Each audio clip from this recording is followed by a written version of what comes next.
Thank you, Mr. President. Mr. President, we need to be focused on solving problems, and I think most of us here get that. No matter who the president is, our constituents expect us to work for them. They expect us to fight for them, and they expect us to do the hard work of passing laws to make their lives better. People don't send us here to make their lives worse, but that's exactly what Trump and Musk are doing. They are looking at our most pressing problems and making them worse. And this budget proposal will only add fuel to that fire. Right now, even as egg prices hit an all-time high, Trump and Musk have done nothing to lower prices. They've done nothing to address the housing crisis or help families get quality, affordable childcare or address other issues I hear about from folks all the time. Instead, they are slashing programs that help our families make ends meet. They are gutting an agency that saves working people money and protects them from scams, and starting trade wars that will impose what is effectively a Trump sales tax entirely on the backs of American workers.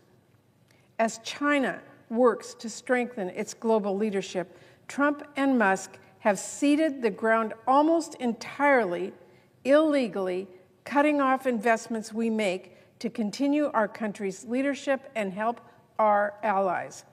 At the most precarious moment for the Middle East in decades, Trump is casually proposing to ethnically cleanse Gaza so that Trump and his family can build waterfront property there. When it comes to helping our allies in Ukraine secure a just peace, Trump is giving away countless concessions to Putin out of the gate, calling our ally a dictator and meeting with Russia without inviting Ukraine. When it comes to the bird flu, Trump and Musk are firing the very workers who are responsible for tracking the disease and keeping it from spreading further. And now suddenly they are desperately trying to hire them back. And as Texas deals with a serious measles outbreak, Trump's health secretary can't even confirm the obvious and tell parents the vaccine doesn't cause autism, which, to be clear, it does not. And almost unbelievably, just weeks after the deadliest commercial plane crash in the U.S. in over 2 decades, Trump and Musk are firing FAA workers who make sure flying is safe. Who does that help? And now Trump is letting Musk run wild by inappropriately accessing and rifling through sensitive SSA and Treasury files, with IRS being next, your data. How does that make sense? But while President Trump is busy making problems worse and trampling our laws and quoting dictators, what are we doing here in the Senate? Are we holding President Trump accountable?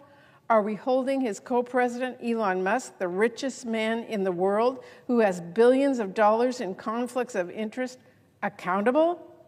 Are we putting a stop to the catastrophic cuts and reckless firings that are hurting people and our communities and setting our country back decades? Seems to me that would be a good use of time. After all, I've even heard some Republicans admit that cutting things like medical research and firing people like our VA workers are bad ideas. So you would think maybe we could work together from that common ground. But instead, Republicans are throwing all their effort behind a partisan plan to slash and burn programs that help our families and raise costs for everyday Americans and shovel billions of dollars to help people who already have billions of dollars. Meanwhile, I would like to recommend to my colleagues, we are less than a month away from a deadline to pass bills to fund our government. And as we approach that deadline, the entire world is watching as President Trump and Elon Musk shut the government down bit by bit, whatever parts Elon doesn't like. Trump and Musk are already showing thousands of our essential workers the door, despite the fact that they have no clue what those workers do or why their jobs matter. They're just turning off the lights and hoping for the best. I am hearing so much alarm from back home, from fired workers and from the people who do depend on them. Trump and his co-president are shuttering entire agencies. They are locking workers out of their devices and out of their buildings and demanding the work of the American people come to a screeching halt, again, for no good reason. And let me really drive home just how damaging and extreme these firings are, because we're not talking about some routine changing of the guard or some thoughtful or strategic plan to make government more efficient. Trump and Musk are just taking a wrecking ball to the U.S. government. They don't care what they smash up, they don't care who they hurt, and they don't seem to have any idea just how painful this is for American families. We are talking about tens of thousands of people, and counting, being pushed out the door without any plan and without any justification beyond Trump and Elon just want to slash and cut with reckless abandon. This has nothing to do with making government more efficient. It's about breaking it beyond repair. Fundamentally, this is not about cutting waste or curbing fraud. Instead, this is about putting the federal workforce into trauma. That's what OMB Director Russ Vought callously put it. So they are mass firing hardworking women and men, many of them veterans, whose only mistake was serving our country, serving our communities, and believing they wouldn't get stabbed in the back by a wannabe dictator and the richest man in the world. And setting aside the fact that many were illegally fired and without real cause, it's not just the workers who are suffering because of this. These cuts undermine essential services for the American people, right down to some of the most basic functions of government. Trump and Musk are firing people who help Americans find quality, affordable health insurance. People who help small businesses get a loan.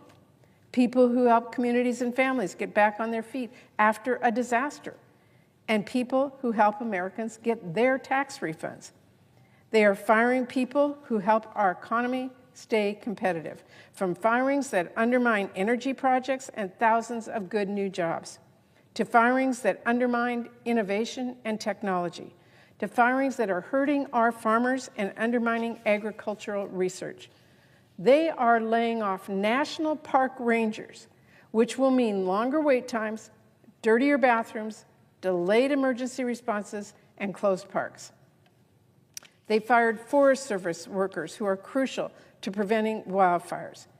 And again, I have to emphasize they are firing FAA workers, for crying out loud, including personnel who work on radar and landing and other critical infrastructure that help our aircraft navigate safely. They are firing these people and pretending it's no big deal, all just weeks after, by the way, the deadliest crash our nation has seen in decades. Trump and Elon might not fly commercial, but the rest of us do. In the Pacific Northwest, the Bonneville Power Administration is losing hundreds of highly skilled workers, and that includes everyone from electricians, engineers, dispatchers, line workers, cybersecurity experts, and many more. These are literally the people who keep the lights on. And now they're being fired on a whim because Trump and Elon Musk do not have a clue about what they do and why it's important, and you know what? They don't care to learn. They don't even seem to understand, actually, that these positions are funded by ratepayers, by all of us who live in the Northwest. They are not from federal funding.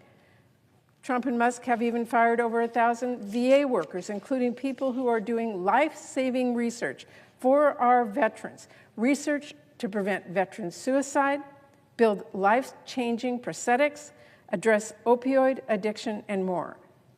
These layoffs will mean longer wait times for veterans to see their health care providers.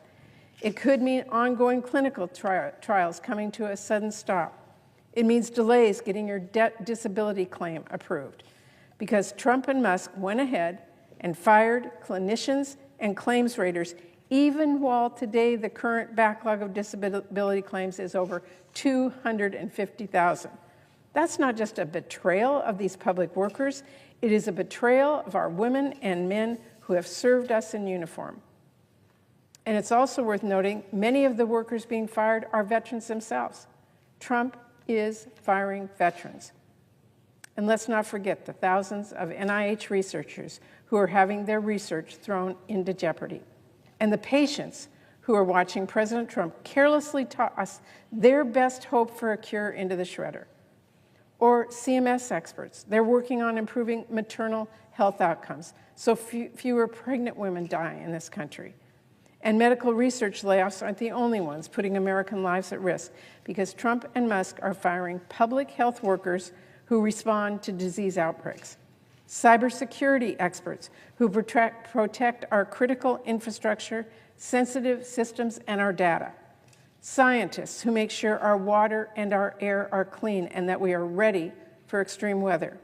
Workers that help our communities prepare for, respond to, and recover from disasters. Not to mention members of law enforcement who help stop violent criminals. And of course, our nuclear engineers.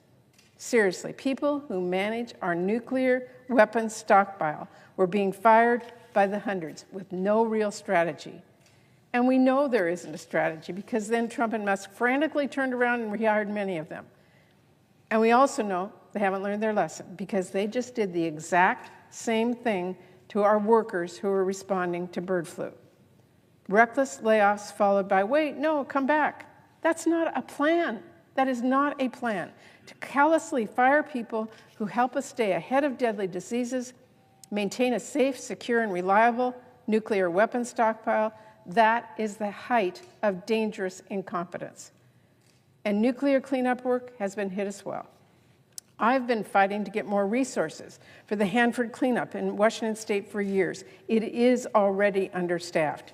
And now Trump is actively making things worse. I have heard directly from workers at Hanford who've been laid off, even after some were recognized just this past year for their outstanding work. And by the way, that underscores another reality of these firings. They have absolutely nothing to do with merit. In fact, the way they are targeting new employees, including people who were recently promoted, so now these workers are getting fired from their newly earned jobs, literally pushing out some of our best performers and our most committed workers. And one more thing, they are even illegally firing the government watchdogs who provide accountability and prevent fraud. If Trump and Musk were really committed to tackling waste, fraud, and abuse, would they fire the very people serving in nonpartisan roles whose very job is to uncover and reduce waste, fraud, and abuse? If they were really interested in transparency, would they have torn down websites where the public can find information about agency spendings and policy? The list of pointless, actively dangerous firing goes on and on. It grows by the day, as does the fallout and alarm being caused by it. My phones have been ringing off the hook, and I know I am not the only one. Again, these sweeping layoffs do not address fraud or waste. They are totally arbitrary, pushing out high performers and the promising next generation of our federal workforce who won't be easily replaced. Not to mention the hiring freeze prevents them from even trying. And here's the thing that is so important to remember. These are people who have families. They work hard. They love their country. They're not being sent packing because they've done anything wrong or because their work is not important. They are being pushed out simply because Trump and Musk are trying to break the government, trying to make it not work for the people who need it. It is wrong, and if this doesn't stop now, it will be catastrophic. The scale and scope of Trump and Elon's purge will set our country back decades. It's not like you can fire anyone and say, oh wait, my bad, and rehire everyone with a snap of a finger. If you are a VA medical researcher working for less than you could make in the private sector, and you're fired by a billionaire who decides your research on cancer and burn pit exposure isn't worth the investment, would you want to come back? Especially with the chaos and sheer incompetence of this administration. The federal government is not Twitter. You can't just fire everyone and break things and hope for the best. People's lives are at stake. Elon Musk has no clue what nuclear safety engineers do at Hanford. He doesn't care that the Social Security Administration is already understaffed and that pushing more of those federal workers out the door will make life harder for our seniors. This effort to push out and arbitrarily fire federal workers is going to break something, worse than it already has, and it's going to break it irreparably. And when that happens, the blame will fall squarely on Trump and Musk and Republicans. And it's not just people being fired that is a serious problem. There are also still today funds frozen without rhyme or reason or legal authority for Trump to do that. So I'm not only worried about the fast approaching funding deadline in March, I am worried about the de facto government shutdown that is happening right now. As we speak, Trump and Musk are still illegally blocking hundreds of billions of dollars in funding we all secured for the people we represent back home, putting good-paying jobs on the chopping block, creating incredible uncertainty for businesses, stalling funds for our infrastructure and energy projects, and a lot more. And it's another week of Trump's illegally funding blockade has come and gone. Still, reports are coming in from across my state and across the country of the chaos and cuts this is causing. And yet, little to nothing has been done by this administration to restore investments in people in red and blue states that they're counting on. And Republicans here in Congress continue to sit by idly while our communities are robbed of hundreds of billions of dollars in bipartisan spending. Meanwhile, it's our workers, it's our families, it's our businesses that are feeling this consequence, which with each day that passes, the uncertain fate of these investments takes a toll of its own. Ever-growing anxiety for workers whose jobs are in jeopardy, for farmers who are eyeing the calendar and waiting on resources that they are owed, for business owners worried a ripped-up contract might put them under. I've heard USDA grants have been cut off to rural businesses and farmers in my home state of Washington, and it is putting those hardworking Americans in dire straits. A small laundromat ordered new machines, but now Trump is stiffing them on funds they need to make that payment. A wheat farmer installed solar panels under a federal program, but Trump is going to leave him holding the bag. A greenhouse has completed its end of the bargain to install upgrades. Trump has stopped the federal government from doing the part it promised. And there are so many other federal investments on hold as well.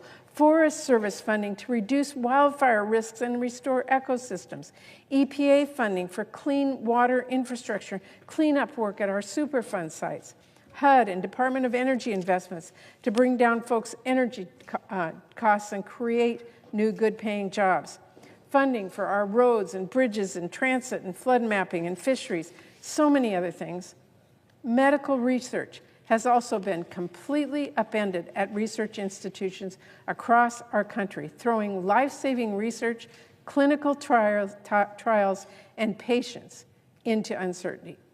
Meanwhile, they have not only illegally blocked our foreign assistance and shuttered USAID programs that bolster our global leadership and make the world safer for Americans, they are now illegally dismantling the Department of Education. They've already bulldozed the independent research arm of the Department of Education. They're taking a wrecking ball to ongoing evidence-based research and basic collection data we need for accountability to improve student outcomes at our K-12 schools and colleges. And among the many contracts Trump canceled with his executive order was funding for a program that helps students with disabilities transition from high school to work and work to improve adoption of evidence-based literacy practices in Washington state. These billionaires have no idea what programs they are cutting. Given the chaos of all these efforts, from Trump's sweeping radical and illegal executive orders to Elon Musk jumping from agency to agency and doing seemingly whatever he pleases and whatever's good for his business, it's getting hard to even keep track of all the funding that is being illegally blocked. Even stuff they say is not blocked or say has been unblocked is still frozen. But one thing that is clear, that is hurting our families, is hurting our communities, and it needs to stop. Remember, Musk is the richest man on earth with deep business ties to China and a direct line to Putin. Republicans have chosen to stand by and twiddle their thumbs as he unilaterally, clandestinely, and illegally cuts our constituents off from the federal investments they are owed and badly need.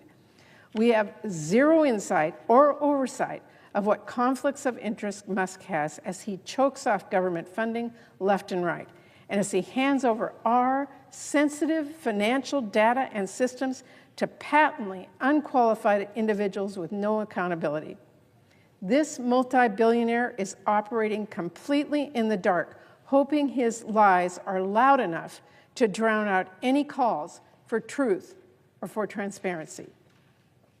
You can agree or disagree about federal spending. Goodness knows, we have a lot of debates on it here.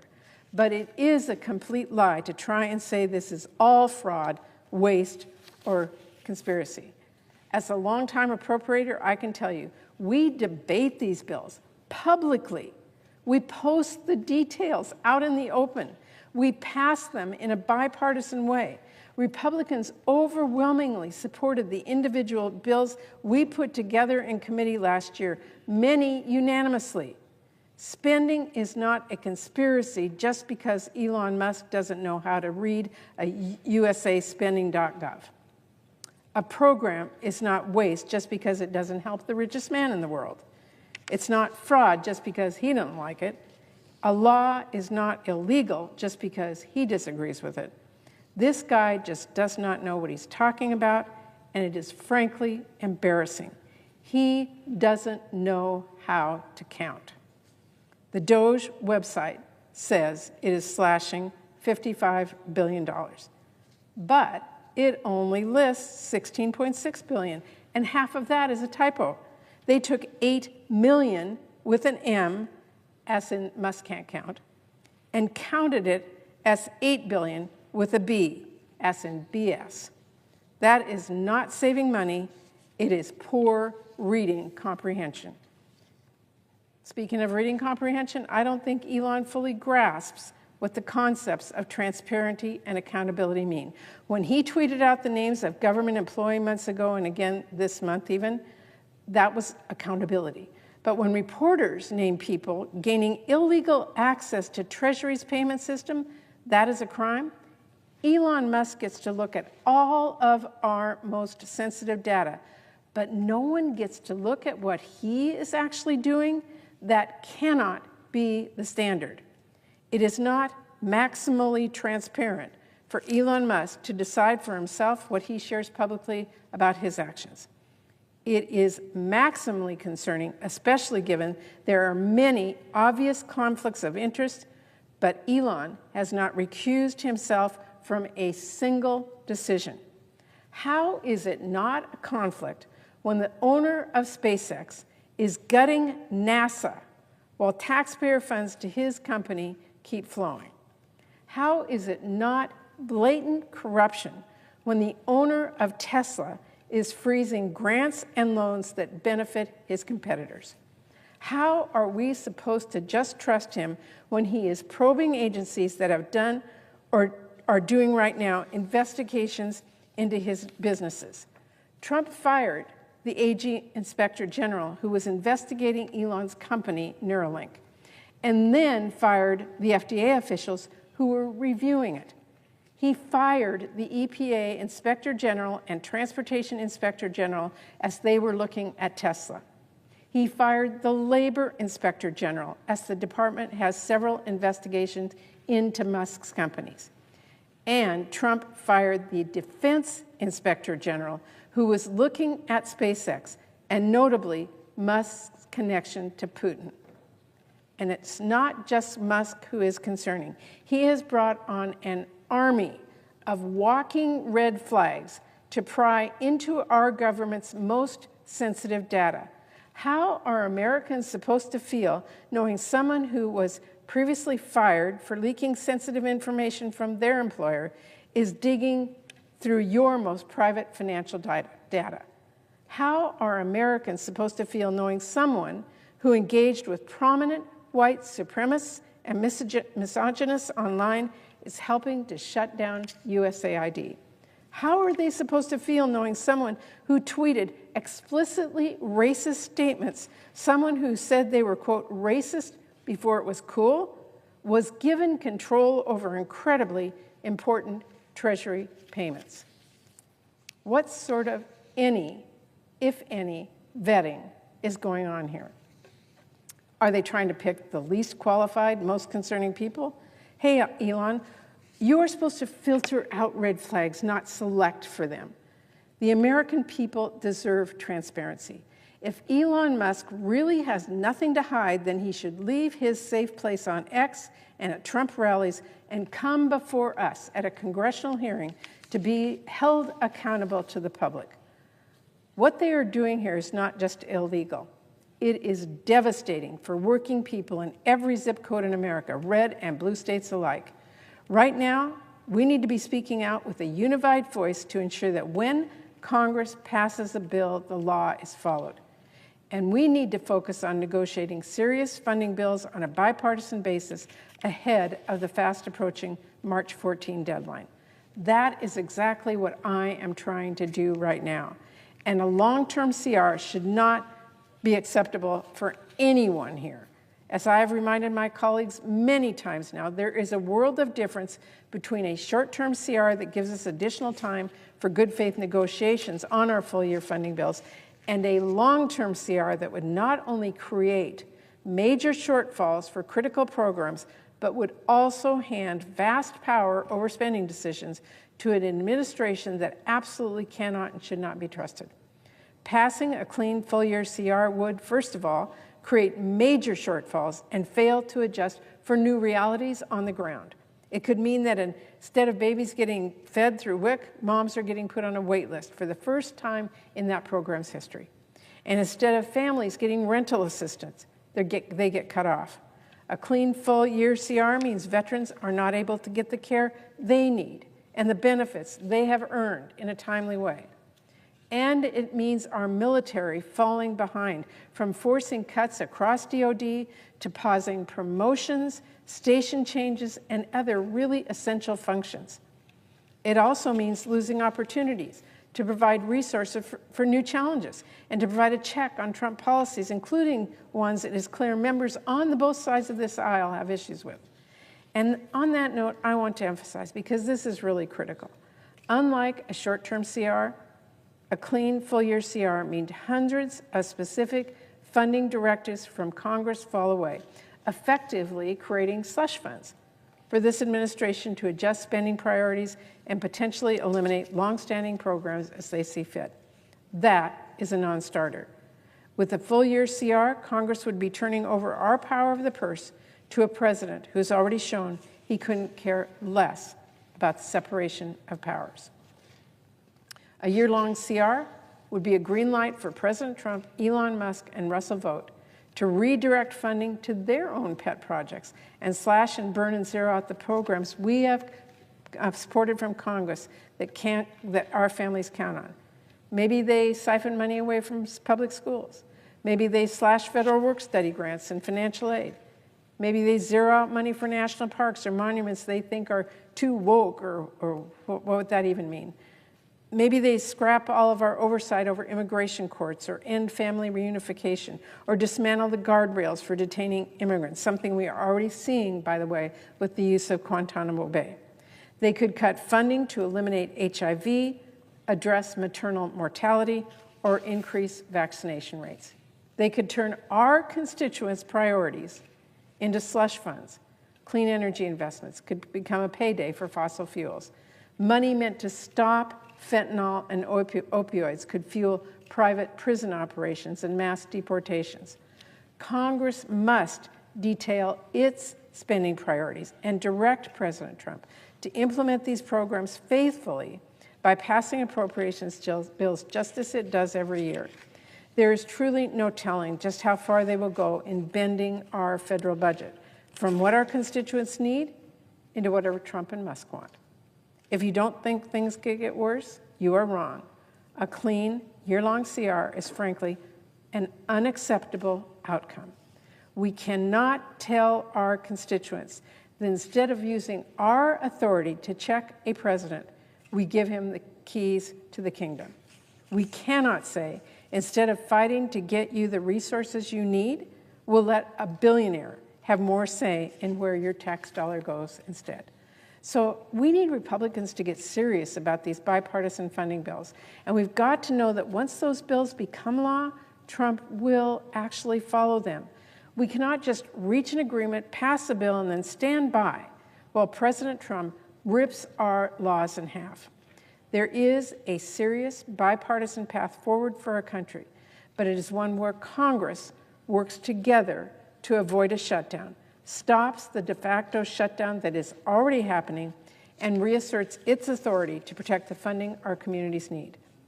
But unfortunately, that's a far cry from the path Republicans are going down with this pro-billionaire, anti-middle-class budget resolution that's on the floor. Let's be very clear. Republicans' budget resolution doesn't just accept, it actually doubles down on what Trump and Musk are doing. And it's not about balancing the budget. We all know that because they don't plan to reverse one of the biggest drivers of the debt, Republican tax cuts. Despite all the bogeymen that Republicans like to point to as driving the national debt, the reality is that the single biggest driver of our national debt since 2001 has been Republican tax cuts. The Trump and Bush tax cuts have cost our nation over $10 trillion and counting. And you'll never guess what our colleagues on the other side of the aisle are focused on right now. Nothing to lower the cost of eggs. It's actually more Republican tax cuts. And no, they will not be paid for. And yes, they will blow up the national debt. While Elon Musk hacks and chops away his way through the government in the name of meager savings and Republicans are cheering him on, they're all hoping that we will ignore the elephant they brought into the room.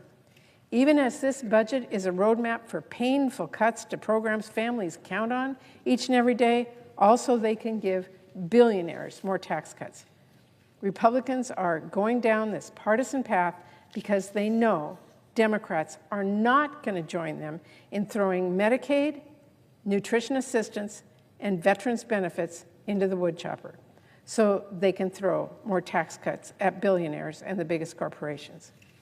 Make no mistake, this budget resolution is the DOGE resolution, as it assumes the staggering amount of $1 trillion in unspecified cuts in 2025 alone and $9 trillion over 10 years. Where do we think those kinds of dramatic cuts are going to come from? It's going to come out of SNAP benefits that keep our kids from going hungry. It is going to come out of our public schools and community health centers. It is going to come out of life-saving medical research. It will mean costs going up for everyday Americans. It means child care costs going up when families lose access to Head Start and other quality affordable options. It means heating and cooling costs going up when families get cut off from LIHEAP. It means rent going up as assistance programs get slashed. It means your health care costs go up as community health centers and family planning providers are forced to close their doors. It means grocery costs going up as programs like SNAP and WIC are gutted, not to mention what happens when you cut support for farmers and for ag research. And make no mistake, if you are cutting that deeply, that painfully, you are going to start cutting things like veterans' disability and education benefits. You're going to start cutting Medicare and Medicaid, which, for the information of all senators, 30 million children rely on. There is just no other way to make those numbers work, especially when we know that this is just step one in their plan. And step two, tax breaks for billionaires and massive corporations. So first they are handing Elon Musk a chainsaw to cut programs families rely on with no accountability. Then they are rewarding him with enormous tax breaks, and that is completely unacceptable. We should not be taking kids out of childcare to give billionaires a tax break. We should not be taking food off the family table to put more fuel into private jets. I grew up in a family that knew what it was like to fall on hard times. My dad, who was a veteran, got too sick to work. He had multiple sclerosis. My mom kept us afloat with my dad's VA benefits and food stamps and a new job that she got thanks to a federal workforce program. It wasn't easy. Mom always said they crawled to Social Security and Medicare, but she worked hard. And our government was there for them when those hard times came. I know there are families struggling right now, just like my family struggled then. I hear from them every day in the letters we get here in Washington, D.C., and in the conversations I have back home in Washington State. They work hard. They play by the rules. They deserve, at the very least, the same opportunity my parents had when I was growing up. And I'm not going to stand by silently while Republicans try to sell that opportunity away to pay for even more tax breaks for billionaires. I get why that sounds like a good idea to billionaires like Donald Trump. I get why it's a sweet deal for Elon Musk, the richest man in the world. It's great for them because they are not the ones footing the bill. The bill for these tax breaks, the cost of these cuts, is going to be paid by folks like my mom and dad. Everyday Americans will pay for billionaire tax breaks with their health care. They will pay for billionaire tax breaks with abandoned medical research. They will pay for billionaire tax breaks with shuttered family farms and small businesses. And Republicans can try and spin a fairy tale about how this will pay for itself or how this will work out for everyone and nobody cares about what will be affected. But the reality is going to show through pretty darn quick and pretty darn painfully, because spin is not going to put food on the table. It will not pay the rent, it won't fix the roads, it won't lower prices, it won't lower interest rates, and it won't put money in families' dwindling bank accounts. When it comes to the job we're all sent here to do, helping people and solving problems, families need real solutions, not tax breaks for billionaires and talking points for everyone who loses out. So, Mr. President, I'd urge all of my colleagues, hit the brakes. And not just on this devastating partisan budget resolution. Hit the brakes on what President Trump and Elon Musk are doing right now. Let's instead come together and work on serious bipartisan bills to fund the government. Let's get investments that are sorely needed out to the folks we represent. Let's pass legislation that gives folks a hand, instead of this Republican plan that gives billionaires a handout. Thank you, Mr. President. I yield the floor.